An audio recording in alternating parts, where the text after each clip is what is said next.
Believe Nation, happy Monday. Monday is normally my mentoring day.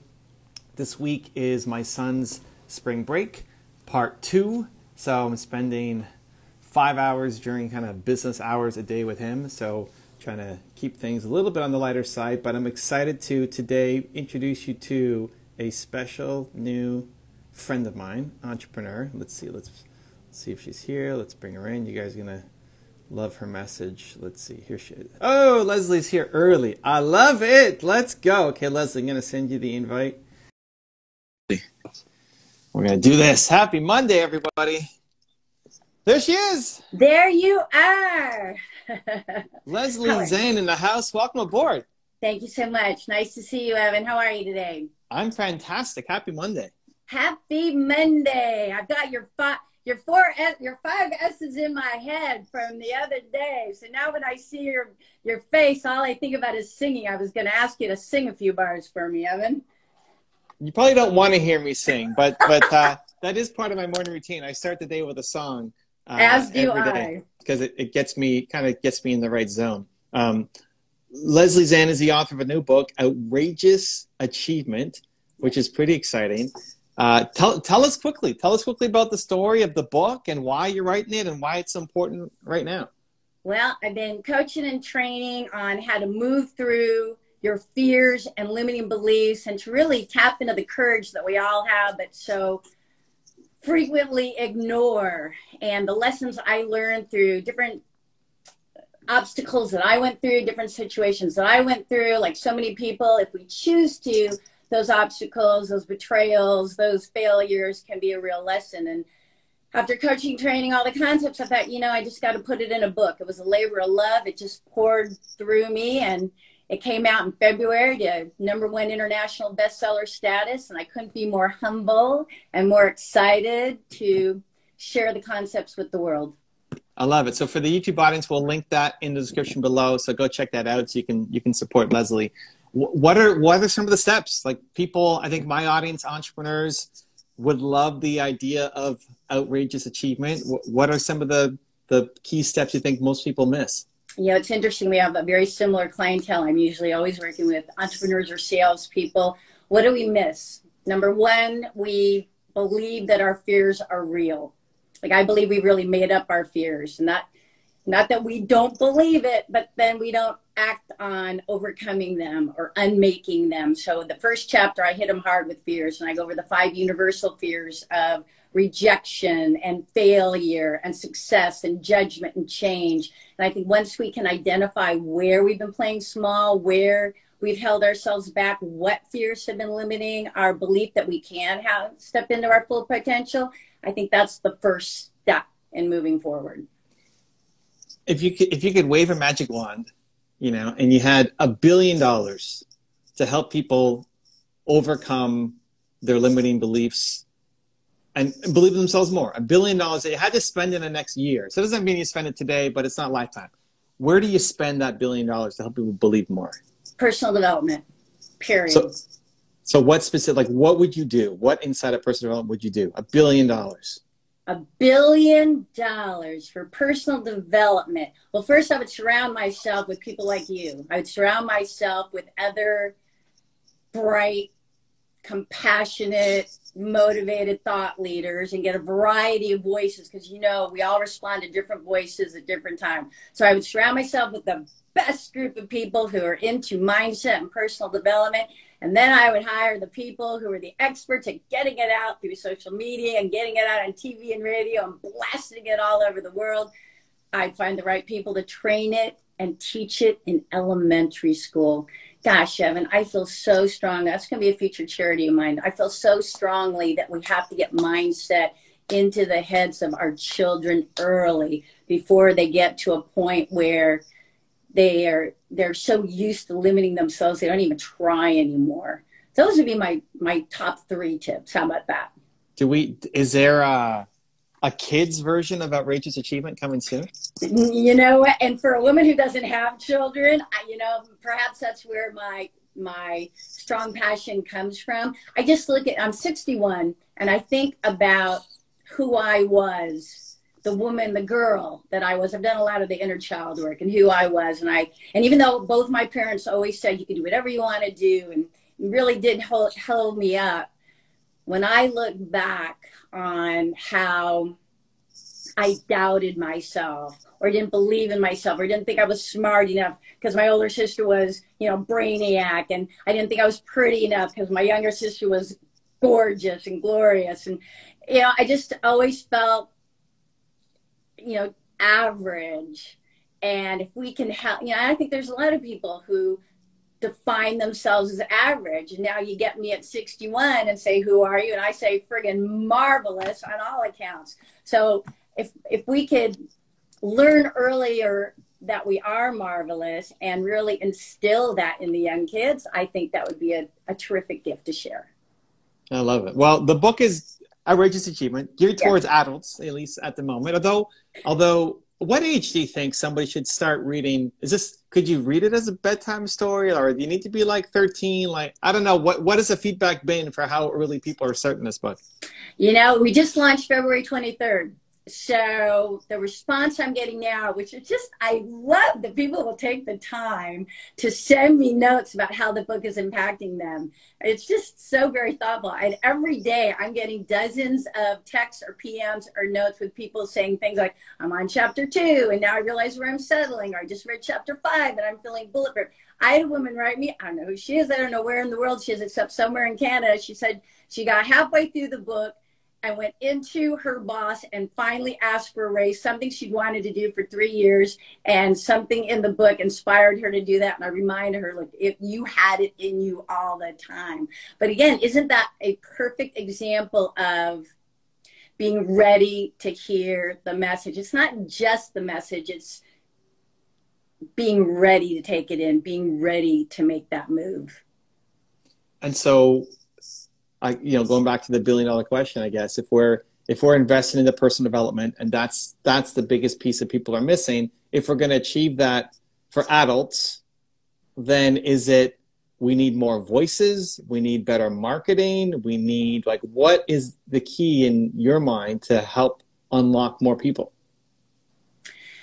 I believe that if we get more stories of how personal development made a difference in their lives. For example, I remember reading Thrive by Arianna Huffington and how she gave a list of some really high achievers and how every single one of them, they shared a lot of things in common, but the one thing they all shared in common was a morning practice, and gave some examples. And I have a whole book on personal development and take them through all different ways that they could create a morning practice. I've heard you talk about the importance of a morning practice. I have a morning practice. So I think if we could get more stories of, hey, I was just going along, reactive on my life, not really satisfied. Things were horrible, but not really satisfied. Had a dream, had a vision, was stuck, couldn't figure out how to get unstuck. And if we had more stories of, I started personal development, I started reading or audiobooks, quiet time, meditate, whatever, and more stories of after a reasonable period of time, and sometimes it's one book, sometimes it's half a book, and more stories of, and from a variety of ages and a variety of sex and a variety of people, more stories of I did personal development and it changed my life. And if we made it so hip, if we made it so powerful, if we made it so compelling, we would draw in more people. Like anything else, stories drive people to behave differently. And the right story landed on the right person at the right time. Hey, I want to hang with winners. And if all the winners are saying, dude, I do this every morning, then more people are going to do it. I think a lot of people at the beginning are very scared. I think they might go to Tony Robbins' website, for example, and see people jumping up and down and saying, that's crazy. I can't imagine doing it. I think if you're into personal development already, you go there and like, oh yeah, it's a party. Let's go make that happen. But if you're not there yet, you think that's crazy and you're going to get brainwashed or something. How do you get people over the first step to read the first book or have the first, because once you get in it, you get hooked and you find your teacher and, pulling different things from different people. But how do we get people to do that first step? Let's help them identify where in their life it's very painful. like where they're dissatisfied. Are they unhappy with their health? Are they unhappy in their relationships? Maybe it's their career. Maybe it's their financial security. Maybe it's their creative expression. If we can get them to find the courage to identify where they are dissatisfied, where they perhaps have been settling, and just recommend, just read a book. If you knew unconditionally that a book, that a few hours with a book would change your life, if I could make that promise, whether it's my book or the variety, the thousands of terrific books that have been out there, if I could tell you unconditionally that a book will change your life, is it worth a few hours of reading or a few hours of listening? But they must be willing to identify that, you know what? There are areas in my life that I am not satisfied. And that's really the courage that's necessary to make the decision to begin to make a change. Is it that people don't know where they're dissatisfied, or they don't believe it's possible to change? I think both. Excellent question. I think first they're settling. I have a whole chapter on settling. I'll tell you a quick story, a little aside that I'm coming back. So we want to talk about settling, and we want to talk about belief. Okay, I went to see Craig Ballantyne. He's a famous Toastmaster champion. Always wanted to see him, loved his book, dig him as a person. And so I went to see him speak. 15 minutes into his shtick, he looks at the audience and he asks us a question. Are you letting your good enough get in the way of your great? Bam. I had to leave the ballroom. I went to my hotel room. I cried for 45 minutes, and not even a cry, Evan. I'm talking a wail. For 45 minutes, I sit down at the desk. How come they always put the mirrors in front of the desk? So I'm looking at my red eyes, my runny nose, like bloated face, and I'm like, shit. Like, I realized that there were major areas in my life where I had been letting my good enough get in the way of my great. My marriage, my health, my career. I mean, that was the start.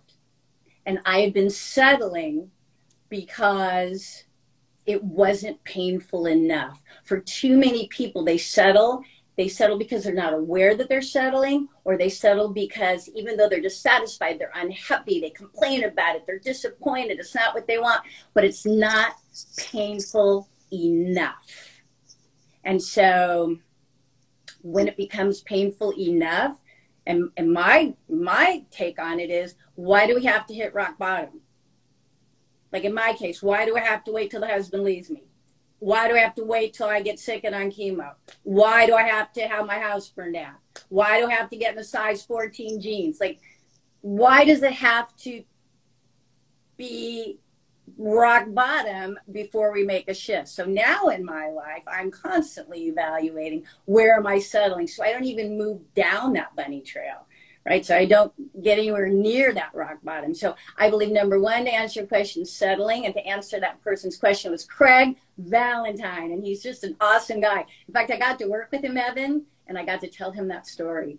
I got to tell him how something he said literally changed my life. It was really a beautiful moment. So I think settling is number one. And to your point, do they just not believe? Well, what does that really mean? I don't believe. And how do we strengthen our belief? Right? If we're constantly reactive and not paying attention to how we feel and how we think, and our thoughts, and how our thoughts and our actions are creating our reality. So if we never even stop to consider what's going on in our life, if we won't take any time to figure ourselves out through personal development, like, how can we ever strengthen our beliefs in ourselves? I mean, even just having the courage to take a stand and say, I want my life to look better, be different, attract different people, different things. I believe that courage is the step on the way to an increased belief.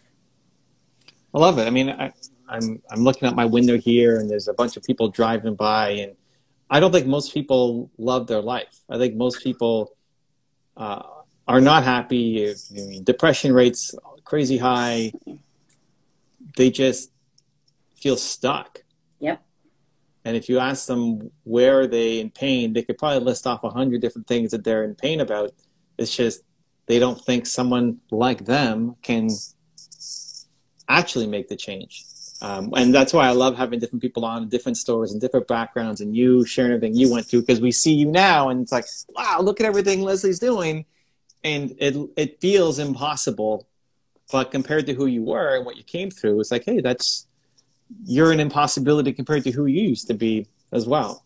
And so I love that you're throwing your voice, in the mix here too, and the books and the speaking, everything that you're doing.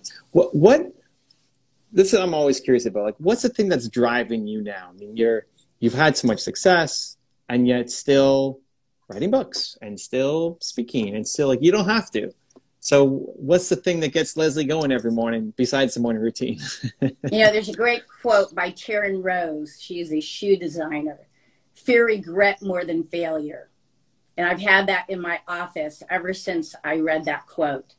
And as I said, I'm 61. I figured 25 more years. They go, look how fast the year of COVID went.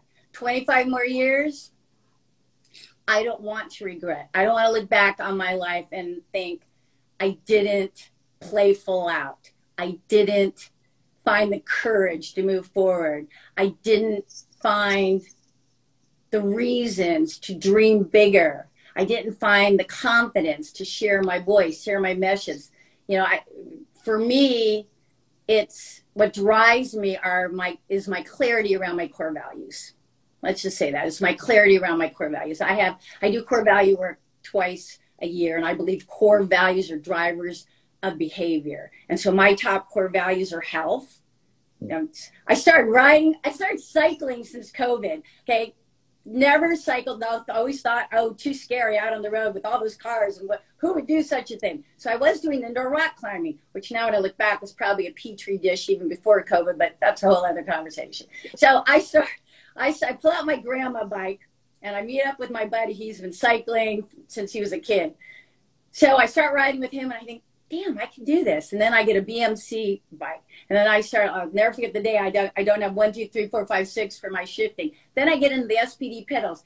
I am cycling now, Evan, a year later, 50 to 60 miles every weekend. I am a badass on that bike. I'm a good hill climber. And I could do a whole talk on why I love the hill climbing and the challenge and the cadence and the repetition and setting the goals and being your best. But at any rate, my core value for health is really important to me. If you don't have your health, you don't have anything. And I think we all learn that.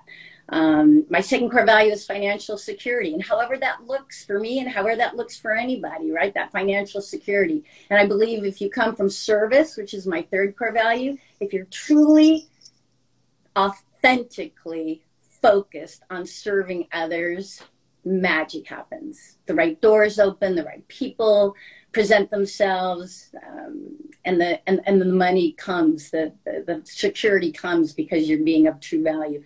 And I would say my fourth core value is community, which is why I love being on podcasts. Especially I've been such an admirer of yours. So to join your community has always played a big role in my life, in real life before COVID and now virtually. So clarity around my core values and not having any regrets that I wasn't as courageous as I could be is what drives me.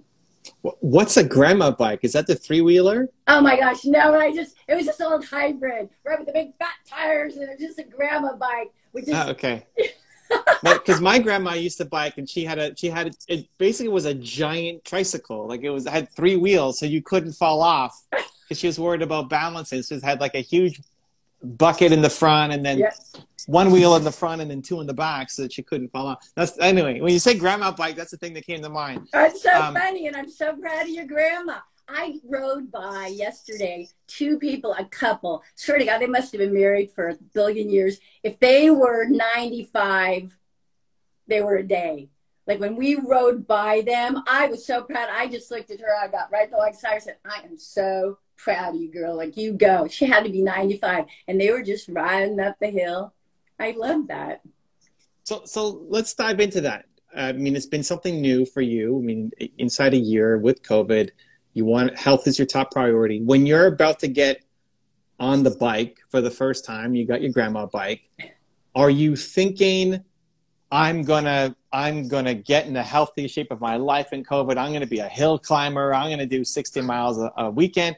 Is it, I'm just gonna do anything new for my health because I'm not as active as I used to be because I'm kind of stuck at home? Like, what's the mindset that gets started, at least for you? I pulled out the bike because I definitely wanted to get some cardio. At this stage in my life, running is no fun for my knees anymore. Although I bet I could still go out there and run 30 minutes, but it's not great for my knees anymore. So I thought I'd get on the bike and go, but I was so full of fear of riding on the street. And even though I live in San Diego and there's plenty of bike lanes and whatnot, so I live downtown, so I thought I'll just go over down to the Marcadero. But then when I met my buddy and he was a cyclist, he said, hey, there's tons of places we can go if you're willing to go on the street, if I teach you how to be safe and teach you the rules of the road. Honestly, the entire journey has been one of overcoming fear. It's truly, like every day I get on the bike, I have a mantra now that I developed over the year. I am seen, I am safe, and I am upright. And I keep saying and that's what I say every time. I'm seen, I am safe, I am upright. Because truly, if you ride on the street long enough, you realize you've got to be on high alert. People don't see you, and we're riding pretty fast. And at any rate, it's every day on the bike is a combination of overcoming fears. Like I don't want to not ride because I get scared. I want to ride smart. So it's overcoming fears. It's pushing myself physically, which I love. And if you've ever ridden, people like to sprint. People like to go fast downhill. I'm never going to want to go fast downhill, and that's okay. But I've learned that I love to climb the hills. And there was a hill, Talbot, which was quite a big grade.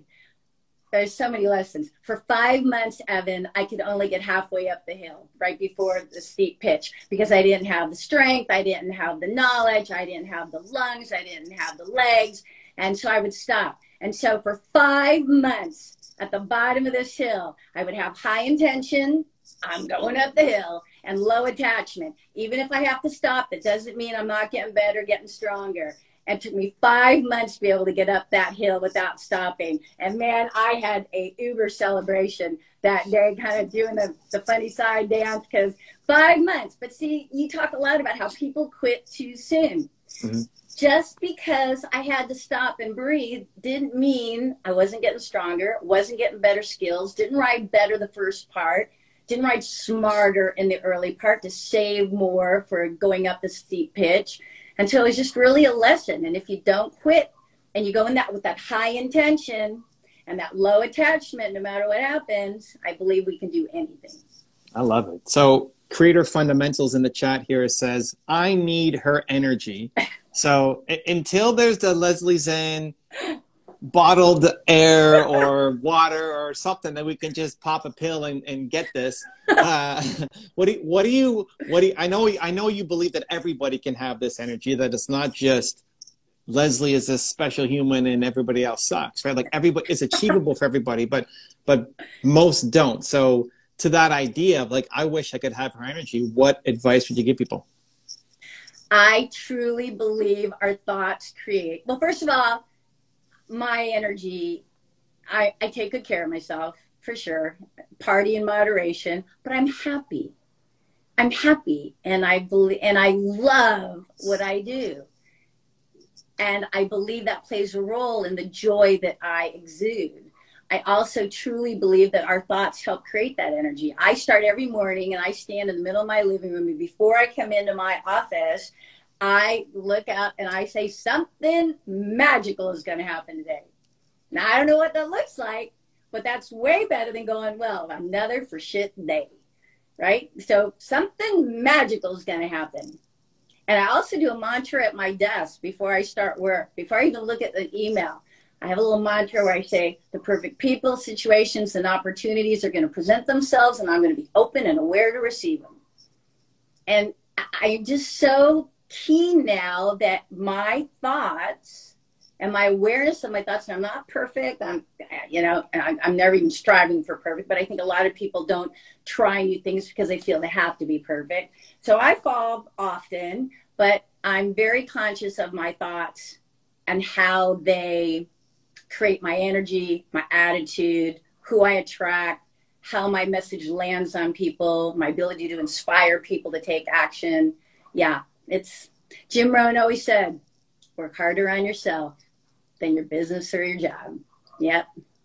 I love it. Leslie Zayn, ladies and gentlemen, if you want more of her energy in your life, pick up her new book, Outrageous Achievement. We'll link that up again, description below. Is Amazon the best spot, or where do you want people to go to support you, Amazon is the best spot. And also I'd love for them. We're doing some cool things on Instagram now. We're going to be doing some interviews on the concepts of outrageous achievement. Some of these lovely people have been sending in their notes about how it's making an impact, how they're making some change. I'm not going to make it about the book as much as the concepts of the book and how the lessons can support the listeners. And I truly am inspired to help people overcome their fears, tap into their courage, and truly design the life that they dream about. I love it. Creator Fundamentals, real quick, is just saying, I'm going to go get the book while reading. I'm going to go read the book while riding a bike. Let's be safe. Is there an audio version of this, Leslie? The audio version has been submitted. I went into the studio and I did the Audible. It's up to the pace of Audible right now. So right now on Amazon, they can get the ebook and the print copy. The Audible will be coming. And if Audible takes too damn long, I'm just going to go ahead and have my team create a landing page. And we're just going to put it up because it's fun to hear my voice as I take them through, you know, the heartbreaks, but also the achievement and the wins, and my energy definitely comes through on the Audible as well. I love it. Well, if you guys are riding the bike, get the Audible version. Otherwise, pick up the physical copy and read it at your own pace. Leslie, thank you for sharing your message here. Thank you for giving us your time, and super appreciative of you joining. Evan, thank you so much. I wish you continued help, continued success. Much love. Thank you. Thank you. Bye.